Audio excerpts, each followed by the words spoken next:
Hey folks, we're back with, oh my god, there it is again. We're back with another tutorial here at NoLimits 2. Last time I basically just tried to show you how to basically use a program and build a basic roller coaster, the basics of the basic game. In this episode, I wanted to show you a little more of how to actually work with supports as well as the terrain and scenery, just the other simple things to use for whenever you make a coaster and its surroundings as well. I have already built a coaster in here, which I'm loading right now, which we're going to be using for today's video. And wait, oh, there it is.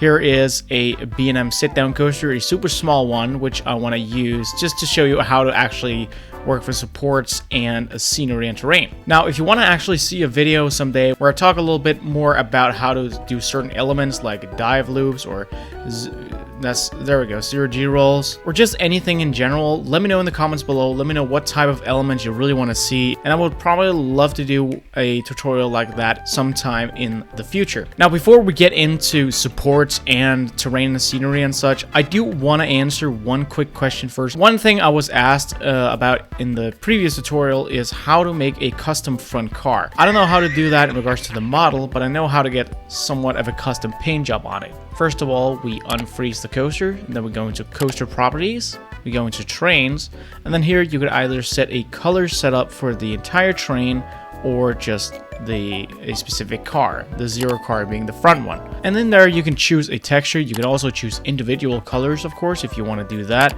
But if you want some custom paint job or just a custom color on it, you can go in here. And you want to make sure you've stored an image in whatever folder your coaster project is.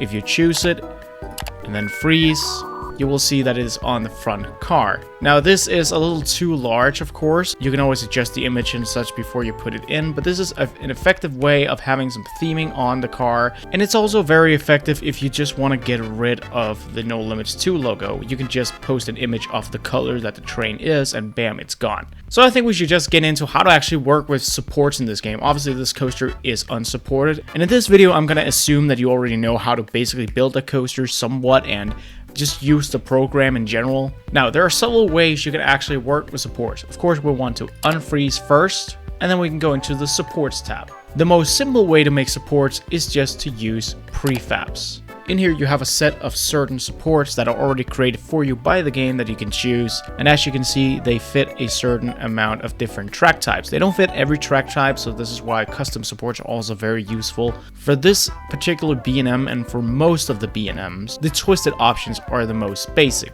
If you choose one, you can then go into prefab panel, and in here you can set what kind of color it should be. If it should be its own color, that very support that you're going to set, or just the regular support color, or maybe the colors of the track itself. And usually the pipe size will just have a default for the track type that you're using, but you can also set it to a certain diameter yourself, which is of course in inches. You can also choose the footer style. After that, you just choose add prefab, and you really just put them wherever you want. And if we go in and freeze, you can see that we have some supports here. Of course, this was just to show how to put them in real quick, because you definitely don't want it to look like this at all. No way. Now, if you want to just put it in a prefab, but you want to slightly change that prefab, maybe make this leg go longer out, or change where this flange is, change where it connects, what you can do is you can select the support, go into supports, and choose atomize. This does so you can actually move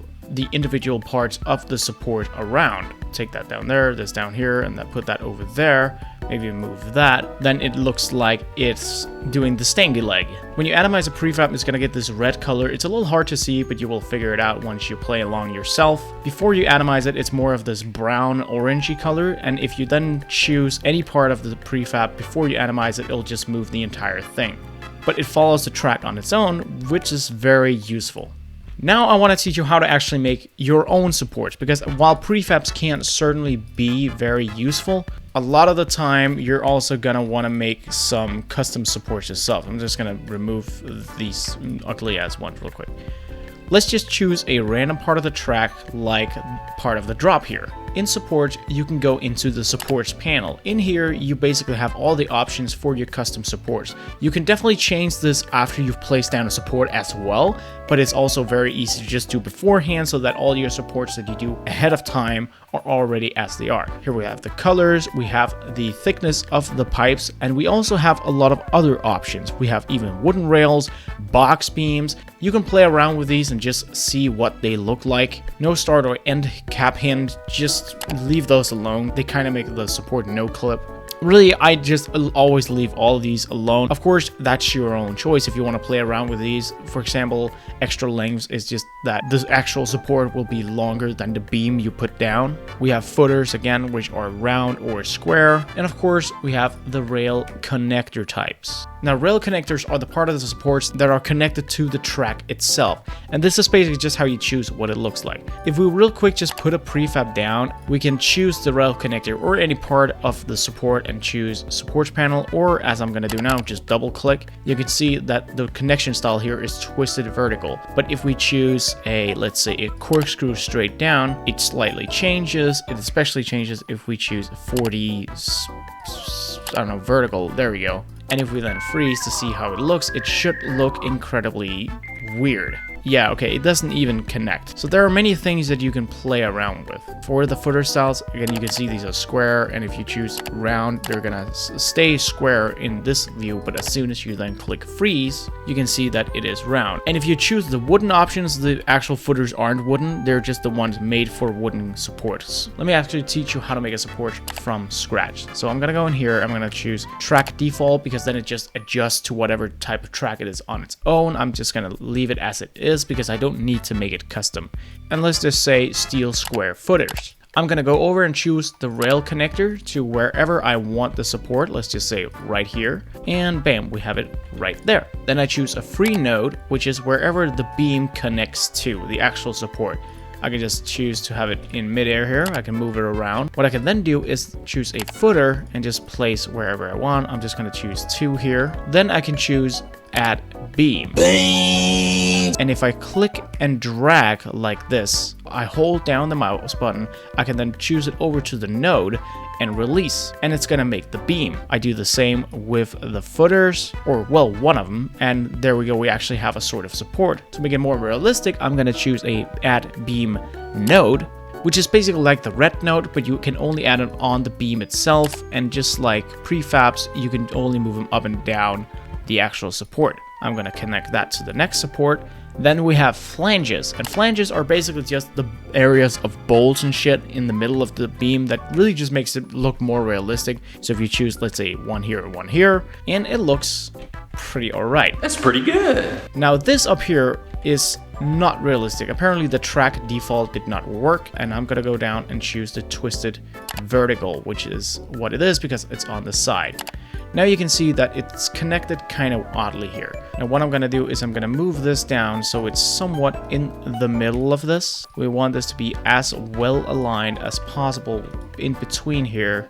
Of course, you can also just connect this to this, but I'm just gonna do it this way because this is actually how the game does the prefabs as well. It looks a lot more like an actual B&M connector because we chose the right connector style and we made the beam go through these 2 things here. You can make very complicated support structures by really just playing around with the different nodes, trying to do a bunch of different things. Like I'm very fast just playing around here right now, just trying to, I don't know, make something weird so you can kind of see how, you know, you make an odd support, I suppose. If the support hits, especially the footer, from too wide an angle, it's not gonna look right. Okay, you can't actually see it right now, but wait, hold on. Let me try to remove this beam, and you should see that this support looks very dumb. Yeah, exactly. See, it comes in at too wide an angle, so it doesn't finish off. So always be aware of that when you place down custom support. You want it to look like this, where it's actually finished, not like this, where it's... I don't even know what to call this.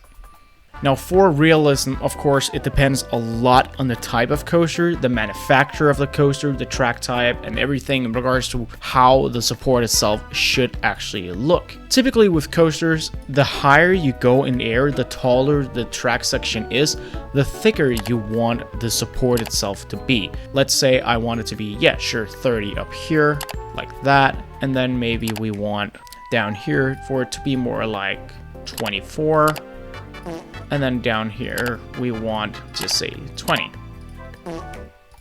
Of course, it's very different in regards to which manufacturer you're working with, what coaster type in general you're working with. Of course, it also depends greatly on how often you should actually place down the supports in regards to what type of coaster it is. Something like this is a lot more realistic for a B&M because the track itself is so thick with that box. The supports are usually very strong, so don't worry too much about the actual stress on the track for B&M supports. But for something like Gerstlauer, for example, or even Mach Ride, you probably want a lot more supports because of the type of track type. And also, some manufacturers use way more complicated support structures than others do. Again, B&M are usually incredibly simple in how they actually work with supports, as opposed to something like Gerstlauer or Mach Rides for that matter. So that is something to keep in mind if you want to make something realistic.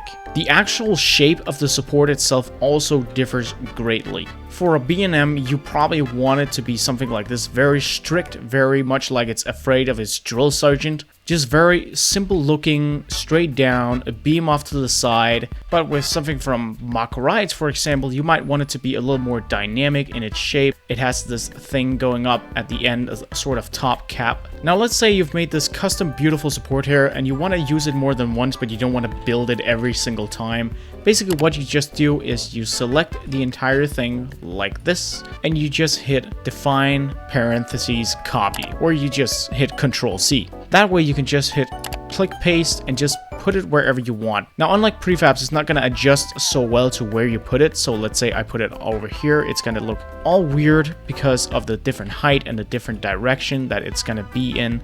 So just keep that in mind, that you do have to adjust it afterwards, but you don't have to build it from scratch. Aside from actually making supports for your coaster, you can also use custom supports for many other things, such as custom catwalks, custom track items, such as brake runs, custom stations as well. It's very different because you can do a lot with customization with these, because you can make your own track beams, and it's basically like a massive paint tool in a way. And it's just very good if you don't have a program like Blender or want to learn that, which is typically what people use for 3D modeling. I have no fucking clue how to do that.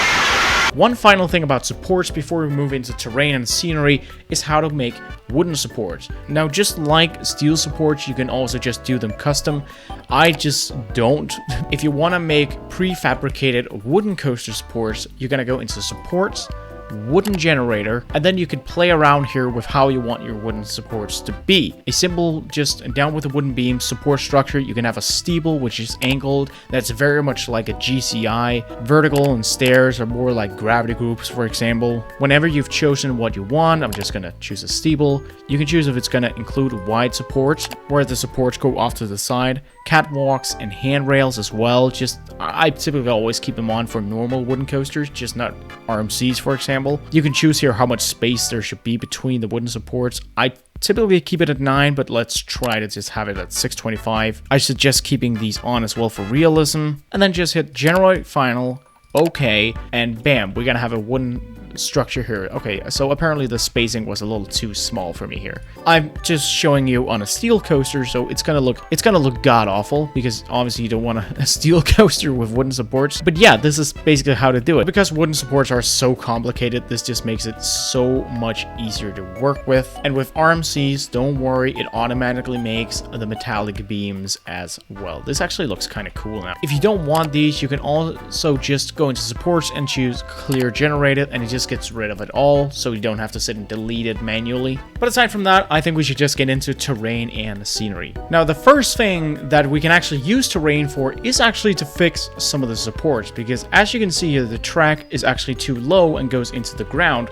so much so that the supports decided to become part of the track. Now, usually I would say, okay, you can just make the ground go down, but as you can see, we immediately hit water, and to my knowledge, I can't change that. So how do I actually make it go properly into the ground without hitting water? By the way, if you want to redo something, hit Control Z as many times as you want to go back, and Control Y if you want to go forward. I don't think I ever said that, so now you know. So what I'm going to do is I'm going to go into terrain. I'm going to set the height, hit yes, and then we can see it's at 1 meter right now above water level. If we set it to, let's say, 3 meters, then bam, the entire terrain raises. But what we can then do is we can go into here choose the coaster itself. We can then raise it above the ground to about where it was before, and then we can actually use modify height to lower the terrain, because now the water is way further down, so it looks a lot better now. As you can see, the supports also move with the terrain. They do not do that if they're frozen, but they do that if they're unfrozen. If you want to choose how many points of these you actually move up and down with, you go into the point influence and you choose how many, 32, and it's a large area you move. 1, I don't know, pyramid.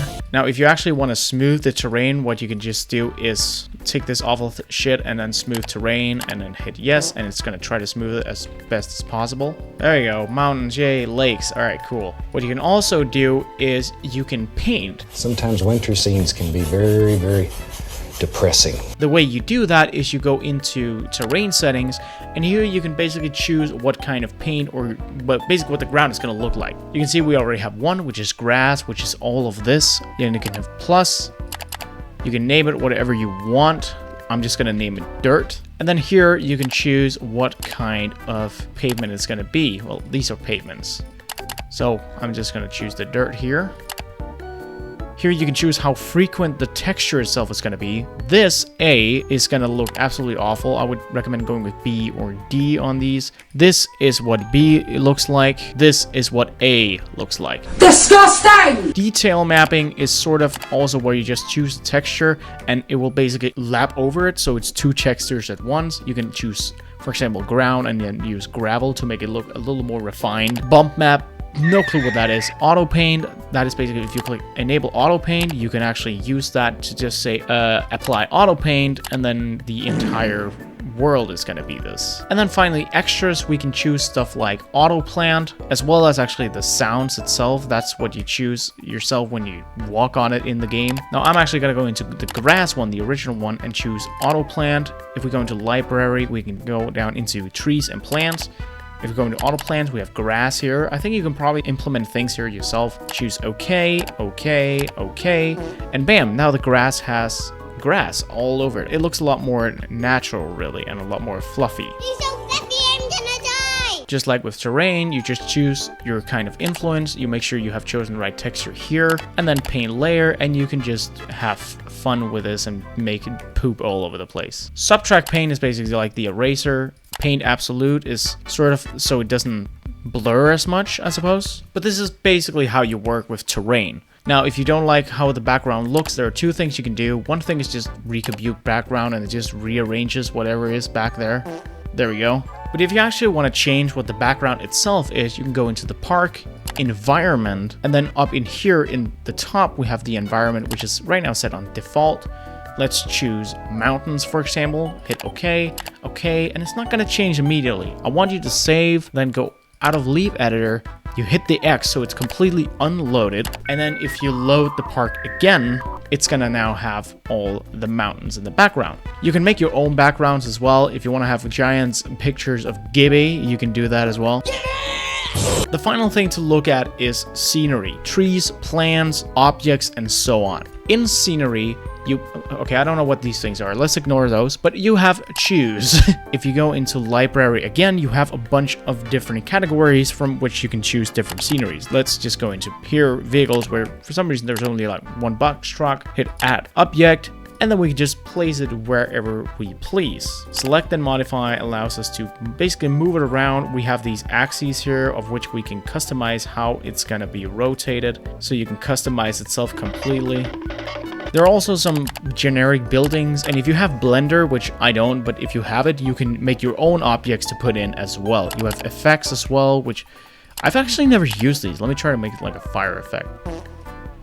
Oh my god. There you go. It's smoking. You can see there are also some rides in here that you can put in. There are basically a lot of things to choose from, and it's all pretty fun to make your park seem just... Oh, hello. Hello. Now, if you wanted to not be in the air and you don't want to place it down yourself because you're a lazy bitch like me, you can actually just double click it and then choose lock on terrain. And of course, this is also where you're gonna find under trees and plants, your basic foliage, trees, bushes, and so on. We also have rocks and stones. These are the ones I easily use the most. 3D trees especially. I just choose a tree, and these typically stay on the ground on their own when you just place them down. These are very nice to just just placing all around and making your scenery a lot more alive and the park prettier. One thing you can also do is you can choose by holding your mouse button down a certain amount of trees or whatever scenery you have. Hit Control C to copy it, and then you can choose paste over here to just put it down again, which makes making forest and such much faster. Now, some objects like these trees, for example, I can't actually use that rotate thing that the truck over there had. I can only move it around, but I do have the rotate over here, so I can just hold down the mouse button and make it spin like crazy. And once again, that is basically how you work with scenery. One really good thing is especially to go into HD foliage and choose things like bushes and such to really make everything seem a lot more alive. You can see now it looks a lot finer. And this is a very fast way to make your park a lot prettier and a lot more realistic and natural. The final thing I want to show you is a much more advanced thing that I just learned myself recently, and I haven't used it in a video yet. But if you go into advanced, you can go into light pattern creator. And this is a sort of way to make, well, light patterns and basically everything run along the track. If you look at modern wooden coasters like GCIs and gravity groups, you can see they often have these two planks running down at the track. This is how you make those. I only just figured it out, so I haven't used it yet. Here, you double click over here and on these to choose a texture for it. Of course, you have it to put it in the right folder. I have not put anything in here yet. The default is just a light, which is like for carnivals and stuff. So let's say we just have that. We just turn them all on here. These are literally the lights themselves. Here you can choose the actual colors. I suggest also getting the output size rather high because it's like the quality of it. Make sure you hit generate SCO. That is how you make the pattern itself, because the way you put it in is like an object, which I will show you in a second. Width and height and tiling, and of course the offsets is basically how you choose how it's going to run alongside the track. Let's just choose a meters X offset, which is to the side and not up and down. Choose BNT as well. Just choose all of these because this is basically just the texture of the sides of all sides of the object itself. Just always have these on. Then you save. You make sure that you're in the right folder of whichever project you're in. I am in this one. Give it a name, save, and then hit generate. Make sure it's in the same folder once again. Select, close it down, go into scenery, choose home, and then you find your project folder. Then you should have the thing in here. Right now it's just called Allpack, but in that panel we were just in, you can choose another name. Hit OK, add object, put it down, and oh my god. Right now it's in the air. Instead of you having to like adjust it yourself, you can actually just double click it. With the position tabs here, you just choose 0 on all of them and it will adjust perfectly. There we go. We have okay, this is way too big and definitely not realistic, but now we have a sort of light running alongside the track. You can make this any texture you want. You can make it in the middle of the track, below the track, wherever you want, and you can do a lot of things with this. You can even make custom track with this if you make the track invisible. This is how people made RMCs before RMC was added to the game. That's been it for the tutorial itself. Of course, I couldn't end this video without showing you the actual coaster that I made in general. So I know if it was me, I would want to see how the POV itself actually was. So let us go down and test this classic, really unrealistic B&M sit down with massive lights running alongside the track. I'm just gonna speed up real quick when we go up a lift hill. Keep in mind, this is definitely not meant to be a super realistic coaster. I made this in 1 hour or something like that, so this is not a very good coaster at all. It's sternly better than my first one, but here we go. A curved drop into a B&M dive loop. An overbank, an Immelman loop, which is too slow at the top pretty much. Another overbank, then a 0G roll, which looks really stupid with these lights on the side.